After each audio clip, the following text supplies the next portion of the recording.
¿Qué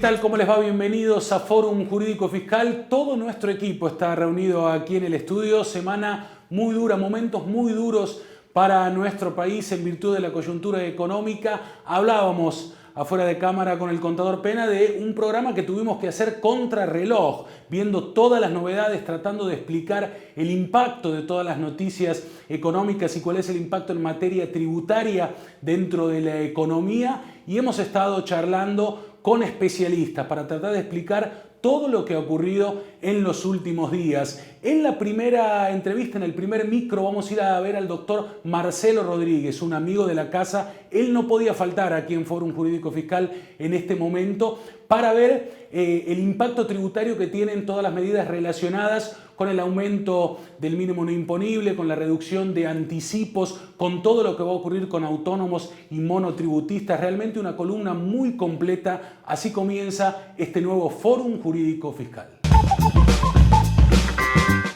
El resultado de las elecciones PASO tuvieron alguna repercusión económica que motivó que el Poder Ejecutivo tomara decisiones en materia fiscal tendiente a contemplar lo que será seguramente el desenlace inflacionario sobre el bolsillo de asalariados, autónomos, monotributistas.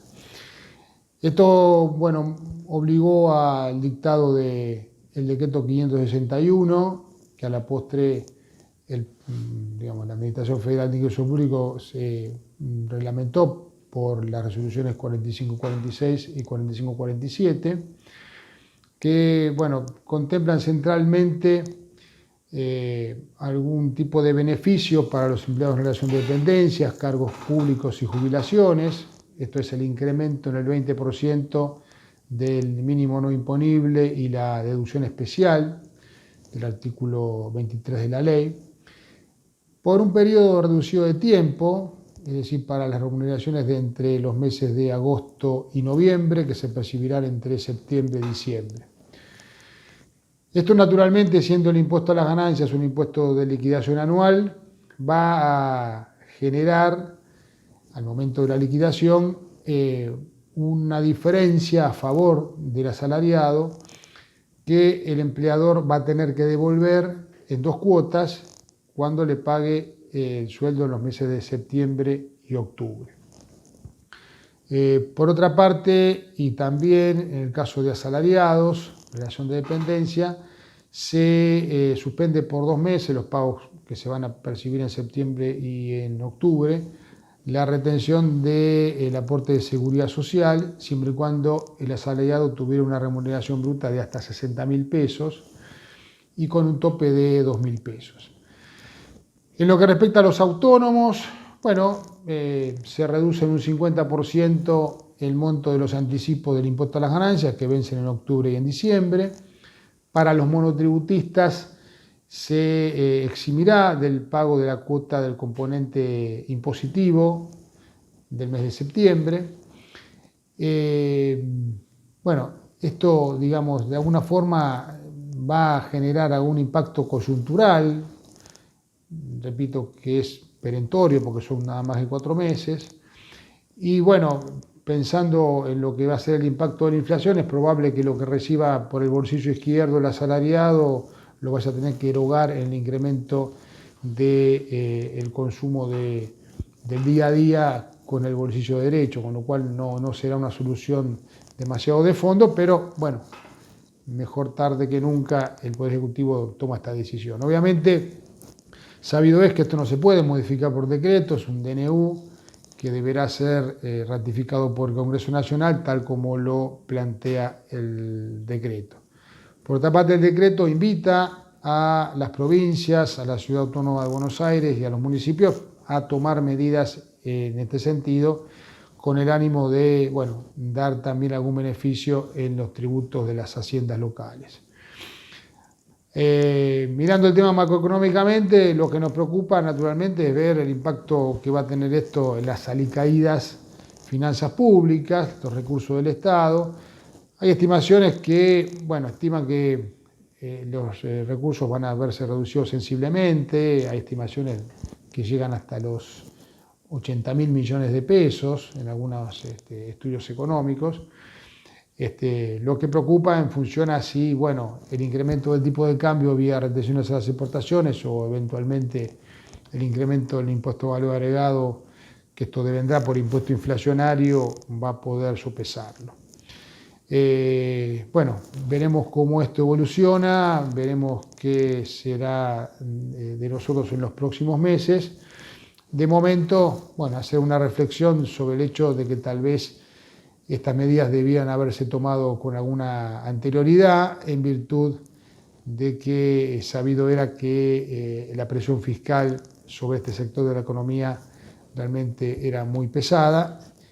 Pero bueno, esto fue tomado seguramente rápidamente por una consecuencia tal vez electoralista. Veremos cómo prospera en el futuro.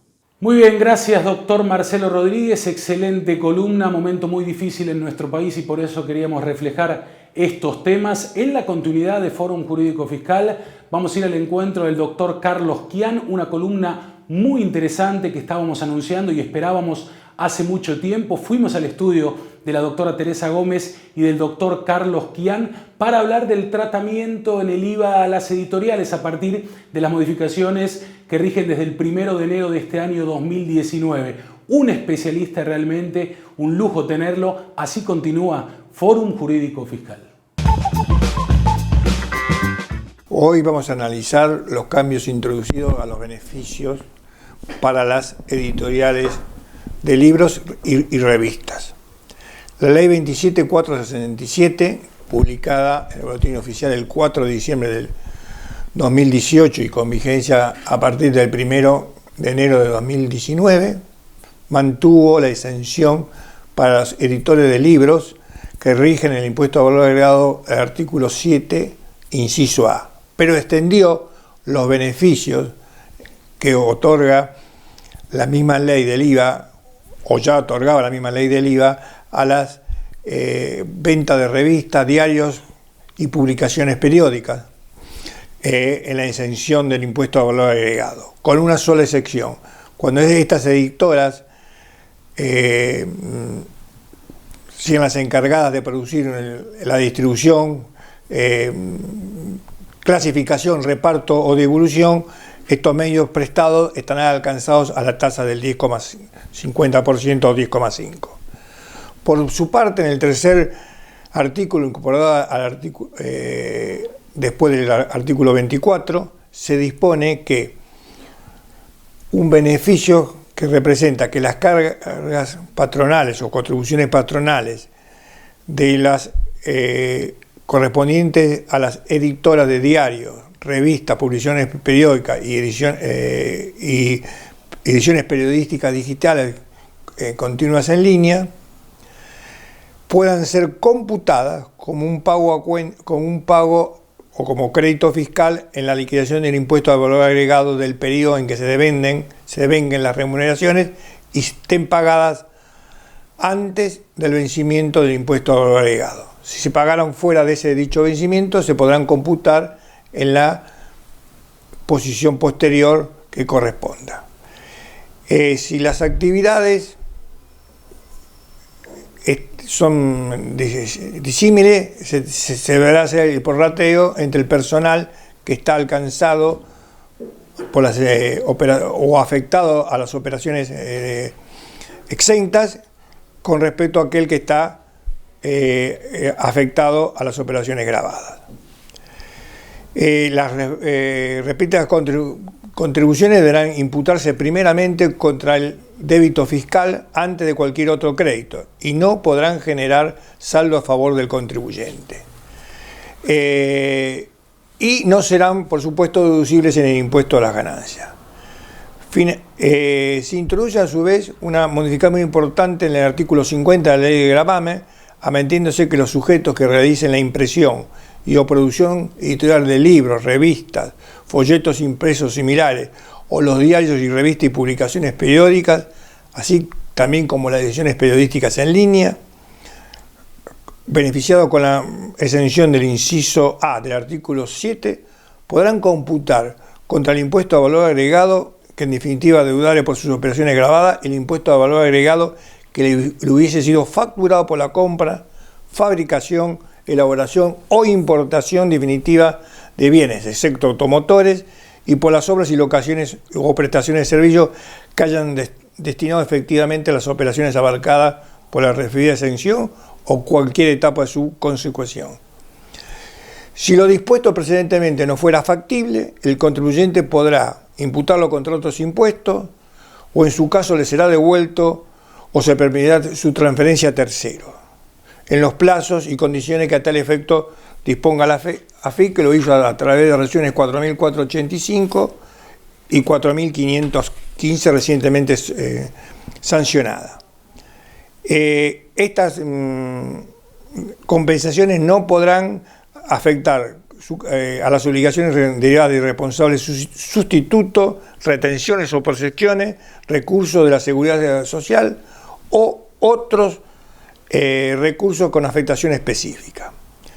El importe a tomarse en cuenta no podrá superar tampoco el 21% de las operaciones que se encuentran exentas por el desarrollo de la actividad de ediciones de revistas, diarios o libros, como efectué anteriormente.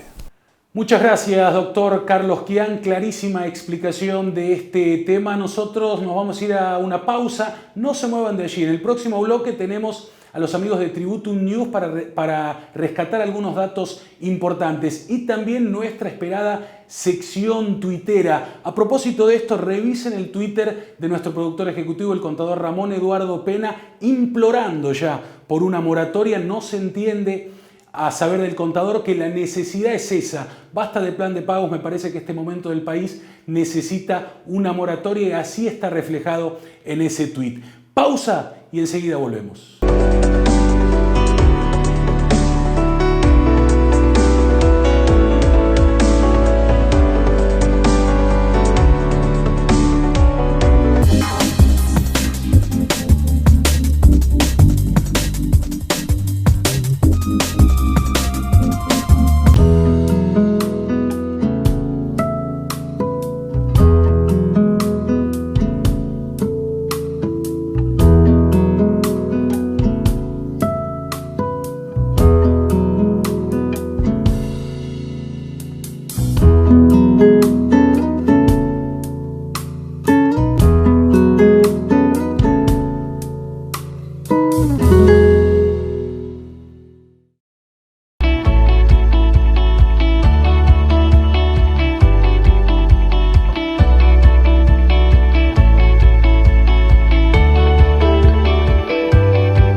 Muy bien, segundo bloque en Fórum Jurídico Fiscal y lo prometido, tras el corte, nuestra sección tuitera. Antes de comenzar, vamos a saludar, entre otros, a estos amigos. Hay muchos más que participan y tienen mucha actividad siempre en esta esperada sección. Hablamos de Otto Wirs, hablamos de Diego Fraga y del doctor Emilio Sarmiento. De él vamos a destacar un tuit muy importante. Hincha de Peñarol, jugador de básquet, me dicen, y me desafía constantemente a jugar.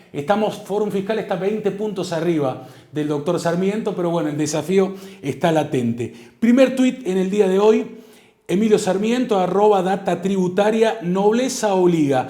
Ejemplar fallo de la Cámara Federal de Apelaciones de La Plata revoca sentencia de primera que ratifica clausura. Resuelve que la inexistencia de controlador no puede presumir emisión manual. Los funcionarios no percibieron la emisión, por lo que el acta es nula. Quien quiera el fallo me lo pide. Bueno, muy importante porque comparte con todos nosotros, con todos los amigos tributaristas, este fallo para su lectura. El segundo tuit, y ahí lo estamos viendo, en el día de hoy es el doctor Alfredo Colosa, @Alfredo Colosa. Los invito a descargar y leer la última edición del Foro Fiscal Iberoamericano con muchos temas de tributación y administración tributaria. Importante tuit del doctor Colosa, que es un colaborador de esta publicación digital.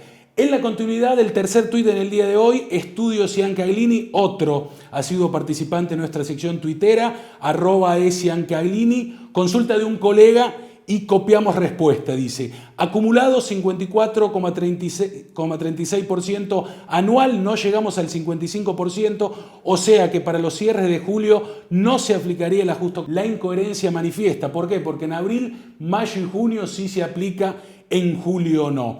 Y por último, el doctor Federico Schweizer es gerente del estudio Teresa Gómez y Carlos Kian asociados para mostrar un tuit muy importante y muy actual. Muchos de los que se vuelcan al trade de las criptomonedas creían en el mito del anonimato total y el tax free. Lo cierto es que la mayoría de las apps que se utilizan en el mercado son los principales agentes de información. El silencio de las administraciones tributarias hasta ahora era por no tener aún reglas claras al respecto. Esta semana el Reino Unido empezó a pedir información de los últimos 2 años de cualquier actividad cripto y es uno más en la lista, tema muy importante realmente, el comercio y las criptomonedas, un tema muy actual que destaca muy bien el doctor Federico Schweizer. En la continuidad del programa seguimos con la actualidad y este duro momento del país. Vamos a ir al encuentro del doctor Sebastián Domínguez, ahora para explicar lo recientemente aprobado a través de un decreto referido a la tasa cero en el IVA para algunos productos de la canasta básica. Un especialista, el doctor Sebastián Domínguez, en Fórum Jurídico Fiscal. El Poder Ejecutivo dictó el decreto 567 del 2019, gravando alícuota 0% a determinados productos de la canasta básica de alimentos, en la medida que esa venta sea realizada a consumidor final. Es decir, que estos productos vendidos a responsables inscriptos, monotributistas, sujetos exentos, por ejemplo, van a continuar estando gravados como lo estaban hasta ahora. ¿Cuáles son estos productos? Si son productos realmente de primera necesidad, encontraremos dentro del listado del anexo, por ejemplo, el aceite de girasol, maíz y mezcla, al arroz, al azúcar, encontraremos a las pastas frescas, al mate cocido, al té, a la yerba mate y otros productos como el pan, por ejemplo, el pan rallado, el rebozador, etc. Esta alícuota cero se va a aplicar desde el 16 de agosto del 2019 hasta el 31 de diciembre del 2019. ¿Y en qué consiste en gravar a tasa cero un producto? Es importante que el Poder Ejecutivo no haya establecido que estos productos no estaban gravados por el IVA, porque si hubiera indicado que no estaban alcanzados por el IVA, en ese caso los créditos fiscales de quien vendiera estos productos no iban a ser computables y en consecuencia se iban a convertir en un costo e iban a tener que ser trasladados al precio del producto. Al gravarlos a tasa cero, lo que permite a estos sujetos vendedores de estos productos es computar el crédito fiscal que esté vinculado a los mismos contra los débitos fiscales que se les generen por otras operaciones alcanzadas por el impuesto. De esta manera, en la teoría se garantizaría que no se traslade ese IVA que se pagó en las etapas anteriores al precio del producto final que se quiere beneficiar. En la práctica esto se va a lograr y bueno, dijimos en la teoría sí se debería lograr, el precio debería bajar, un producto que estaba gravado al 21% debería bajar hasta un 17,35% porque el IVA está contenido dentro del precio al consumidor final. Si el producto estaba gravado al 10,5%, debería bajar hasta un 9,5% del impuesto. En la práctica vamos a ver qué sucede. Podría darse el caso de algunos vendedores de estos productos que no trasladen al precio el beneficio, y sí, puede pasar, que se queden con la utilidad, podría ser un caso. Ahora no pagan el impuesto al valor agregado en la venta, pero mantienen el mismo precio y tienen una mayor utilidad. Otro caso podría ser el de aquel sujeto que solo vende este tipo de productos que pasaron a estar gravados a tasa cero.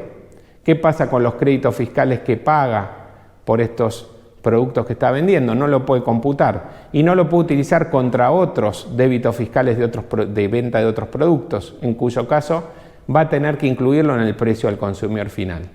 O puede ser el caso de un monotributista que hoy por hoy compraba estos productos que revendía, por ejemplo, y ese IVA que pagaba era un costo y ahora va a seguir siéndolo. Entonces vamos a ver en la práctica si se logra bajar los precios de este tipo de productos y que se vean beneficiados a los consumidores finales.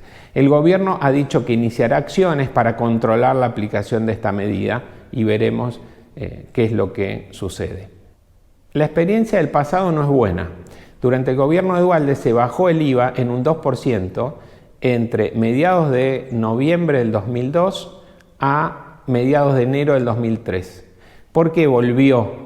¿Por qué entre una fecha y la otra? Fue por 2 meses, porque los precios no bajaron.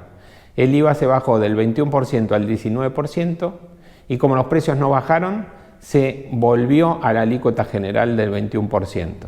Esperemos que esto no suceda en este caso. Por último, el Poder Ejecutivo tiene la facultad para generar, dictar esta norma y aplicar un IVA tasa cero para determinados productos. Si nosotros vamos a la Constitución Nacional, encontraremos que no tiene facultades para dictar decretos de necesidad y urgencia en materia tributaria. Entonces, este decreto no está dictado como decreto de necesidad y urgencia, sino que es un decreto normal, donde el Poder Ejecutivo se funda en este dictado en el artículo 42 de la Constitución Nacional, que se refiere a los derechos de los consumidores y de los usuarios, a la Ley 24.240, que es la defensa del consumidor, y a la Ley 27.345, que prorrogó la emergencia social. Entonces, vamos a ver si hay algún actor alguien que se ve afectado por este decreto de gravabilidad, que establece la gravabilidad del 0%, si judicializa esta medida. En la medida que no haya nadie afectado, no se va a judicializar y este decreto va a tener plena vigencia. Si hubiera alguien afectado que judicialice la legalidad de este decreto, veremos qué dice la justicia en definitiva y si tiene la facultad o no el Poder Ejecutivo para establecer esta alícuota del 0%. Muy bien, gracias doctor Sebastián Domínguez, excelente y muy clara exposición de estas últimas modificaciones referidas a la tasa cero sobre algunos productos de la canasta básica. Como habíamos prometido, hoy nos encontramos con los amigos de Tributum News para repasar algunos datos recientes y muy útiles. Miren este primero que tenemos allí en pantalla. Estamos viendo las nuevas escalas del monotributo, la escala vigente. Ahí ven la categoría, los ingresos brutos anuales. Recuerden ustedes que hasta la categoría H es para prestaciones de servicio, después I, J y K es para venta de bienes, superficie neta afectada en metros cuadrados, energía consumida en kilowatts, de acuerdo a cada categoría, los alquileres devengados y por último en la tabla se ve el importe mensual a pagar teniendo en cuenta el componente impositivo y sumando el componente previsional en el caso de corresponder a ese componente impositivo. Ahí está entonces muy importante esta tabla de los amigos de Tributum News y ahora una que habíamos destacado hace un par de programas y que queríamos reflejar aquí en Fórum Jurídico Fiscal, referida a las modificaciones en la retención al impuesto a las ganancias. La Resolución General 830, el anexo, ha sido modificado y ahí lo estamos viendo con el código del régimen de acuerdo a la actividad, los conceptos sujetos a retención, el porcentaje a retener en caso de ser inscriptos o no inscriptos y muy importante los montos no sujetos a retención que han aumentado aproximadamente en un 57%. Enajenación de bienes muebles y bienes de cambio, por ejemplo, monto no sujeto a retención 224.000 pesos, una de las retenciones que se utiliza mucho. Enajenación de bienes muebles y bienes de cambio, también locaciones de servicios no ejecutados en relación de dependencia, subió a 67.170 pesos. Recuerden ustedes que si el monto a retener era menor a 150 pesos, no debería practicarse la retención. Ahora ese monto subió a 240 pesos, así que me parece que es una tabla muy importante también esta que acabamos de ver con los amigos de Tributum News. Se está terminando el programa, hemos tenido un programa muy completo donde queríamos analizar el impacto tributario de las medidas en virtud de la crisis económica que tenemos en la actualidad. Algo para destacar, en el paquete de medidas no se hace mención a la reducción de las tasas de intereses resarcitorios o punitorios que rigen en la actualidad, y que este dato es muy importante para las pymes de cara al futuro y también debería tenerse en cuenta. No tenemos tiempo para más. Estuvo Hernán Ramos y todo su equipo detrás de cámara, el doctor Ricardo Ferraro trabajando en la producción periodística, en la producción ejecutiva, aquí en el estudio con todos ustedes, el contador Ramón Eduardo Pena. Entre todos les decimos muchas gracias y los esperamos dentro de 7 días para hacer nuevamente esto que es Fórum Jurídico Fiscal. Chau y hasta la próxima.